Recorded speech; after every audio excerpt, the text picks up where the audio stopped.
गोविंद और देवी का सफर में था। उस सफर में इसलिए था क्योंकि वो अपना गांव छोड़कर दूसरे गांव में जा रहे थे। वो सुबह से चल रहे थे और अब शाम हो गई थी। वो थक जाते हैं और एक पेड़ के नीचे बैठ जाते हैं। देवी का अब हमें रात यही गुजारना चाहिए क्योंकि आगे पहाड़ों वाला जंगल है और वहाँ रात के समय चलना हमारे लिए खतरनाक भी हो सकते हैं। गोविंद भैया, यहाँ इस जंगल में तो कोई हमारा जानने वाला भी तो नहीं है। कौन हमें रात के समय अपना घर में रखेगा? देवी का अब कुछ न कुछ तो करना ही होगा। रात हमें यही गुजारनी ही पड़ेगी। वो सामने एक घर है, चलो हम वहाँ जाते हैं और जाकर उस घर में जो लोग रहते हैं उसकी विनती करते हैं कि वो हमें एक रात अपने घर में रख ले। ऐसा सोचते हुए गोविंद और देवी का उस घर के तरफ जाते हैं। वो वहां जाके दरवाजे पे दस्तक देते हैं। वो घर एक बुढ़िया का था। दादी जी, हम बहुत दूर से आए हैं। हमारा गांव में बहुत बारिश हो रही है, इसलिए हम अपना गांव छोड़कर सागर वाले गांव की तरफ जा रहे हैं। सफर में हमें रात हो गई है।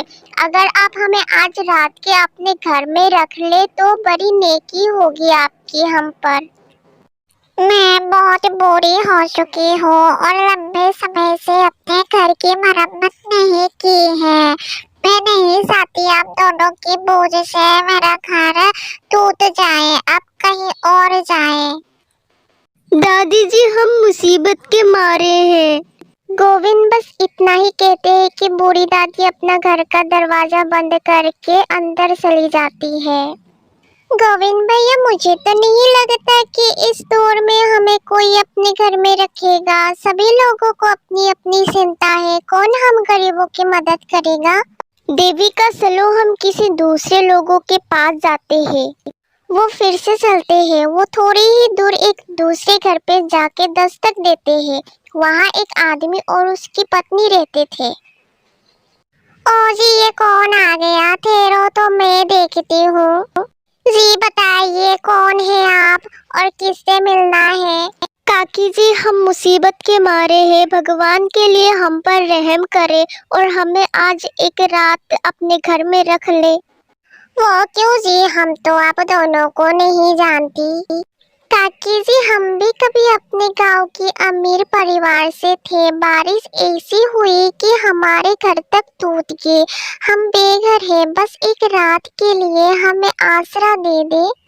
ना बाबा ना, मैं ऐसा नहीं कर सकती। भला तुम्हें अपना पास रखने से मुझे क्या फायदा होगा? जाओ, भागो यहाँ से। ऐसा कहते हुए वो काकी भी अपना घर के दरवाजा बंद कर लेती है।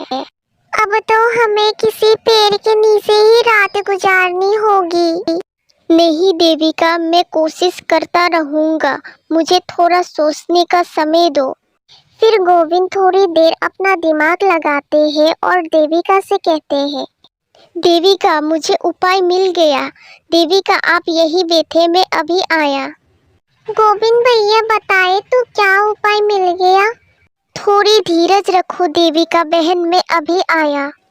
गोविंद वहां से चले जाते हैं और फिर एक पत्थर उठा के देविका के पास आते हैं। देविका बहन, अब आप देखना, ये काकी हमें भोजन भी देगा और अपने घर में भी रखेगा। वो कैसे? ये बस आप देखते रहना और चुप रहना।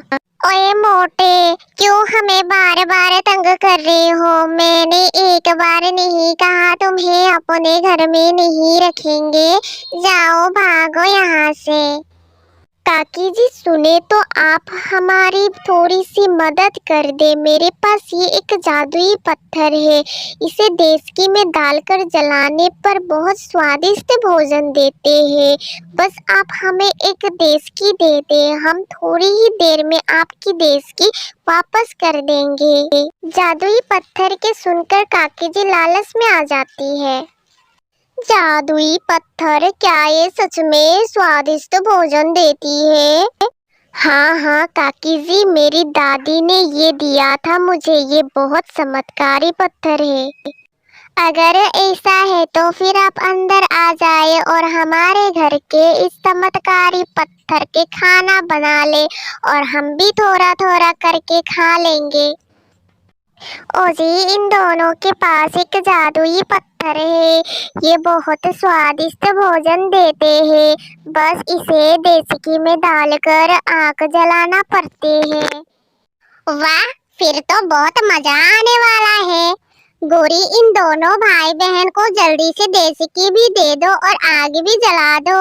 गोविंद काकी से देचकी लेकर पत्थर उस देचकी में डाल देते हैं और उसे चूल्हे पे रखकर आग जला देते हैं। कब तक स्वादिष्ट भोजन तैयार हो जाएगा, अब जरा हमें भी बताओ। देविका गोविंद की बात समझ गई थी। बस थोड़ी ही देर में, कभी कभी ज्यादा देर भी लग जाती है। काकी जी, अगर आप इस देचकी में थोड़ा नमक डाल दे तो जो खाना तैयार होगा उसका स्वाद कुछ ज्यादा ही स्वादिष्ट होगा। तो ले ले गोविंद भैया, नमक तो मेरे पास है, मैं अभी डाल देती हूँ। काकी जी थोड़ा सा नमक उस देचकी में डाल देती है। आग जलती रहती है और फिर थोड़ी देर बाद गोविंद काकी से फिर से कहती है, इस जादुई पत्थर को मिर्ची बहुत पसंद है। अगर थोड़ी सी मिर्ची और पानी इसमें डाल दे तो फिर तो क्या ही बात होगी। ये कौन सा बड़ी बात है गौरी, थोड़ी मिर्ची और पानी डाल दो, मुझे मिर्ची वाला खाना बहुत पसंद है। गौरी उस देचकी में थोड़ी हरी मिर्ची और पानी डाल देती है। गोविंद भैया, पिछले बार जब आपने इस जादुई पत्थर के साथ थोड़ी चने की दाल डाली थी तो वो स्वाद मुझे अभी भी याद है। चने की दाल से तो ये जादुई पत्थर का खाना खाकर सब अपने उंगलियां चाटते रह जाते हैं। अगर चने की दाल डालना है तो वो भी है मेरे पास। हाँ, अगर टेस्ट कुछ ज्यादा ही अच्छा करना है तो दाल ही दे थोड़ी सी। काकी जी थोड़ी सी चने की दाल देचकी में डाल देती है। काकी जी, अब देखना जादुई पत्थर की कमाल, मजा ना आए तो फिर कहना, बस थोड़ा इंतजार करना पड़ेगा, दाल अच्छे से गल जाए। गोविंद और देविका एक कोने में बैठ जाते हैं। गौरी, आज इस जादुई पत्थर का बनाया हुआ खाना खाएंगे। कल मछली बनाएंगे जो मैं कल तालाब से पकड़ के लाया था। संभाल कर रखी हुई है ना वो मछली? हाँ जी, मछली तो मैंने सुखा कर रखी है, वो हम कल खाएंगे। क्या कहा आपने? मछली है आपके पास? मैंने तो सोचा था मछली मिलेगी ही नहीं।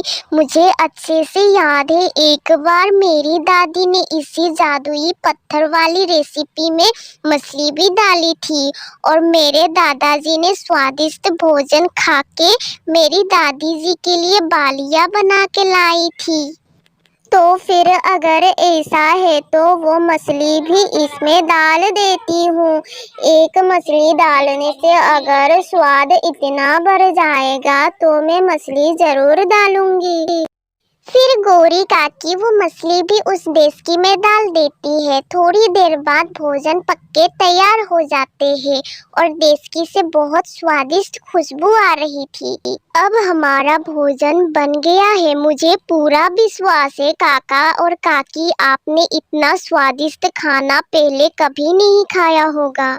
देविका देचकी उठाती है और खाना प्लेटों में डालकर काका और काकी को देती है और अपने लिए और गोविंद के लिए भी डाल लेती है। वो सब खाना खाती है।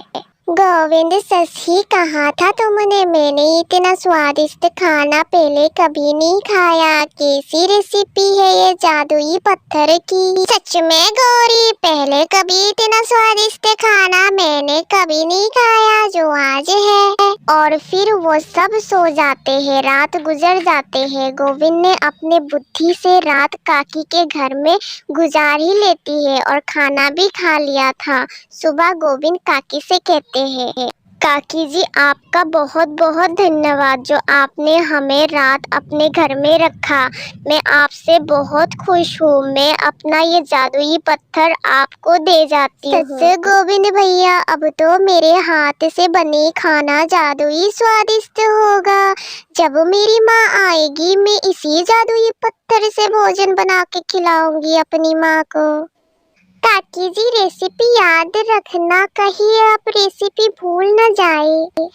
मुझे सब याद है, नमक, पानी, मिर्ची, दाल और मछली। और फिर गोविंद और देविका अपने सफर पर निकल जाते हैं। थोड़ी दूर जाके गोविंद एक और पत्थर उठा लेते हैं। देविका पूछती है, गोविंद भैया, अब इस पत्थर का क्या करोगे? देविका, हो सकते हैं हमें आज रात फिर से कोई लालची पागल आदमी मिल जाए। और वो दोनों हंसने लग जाते हैं।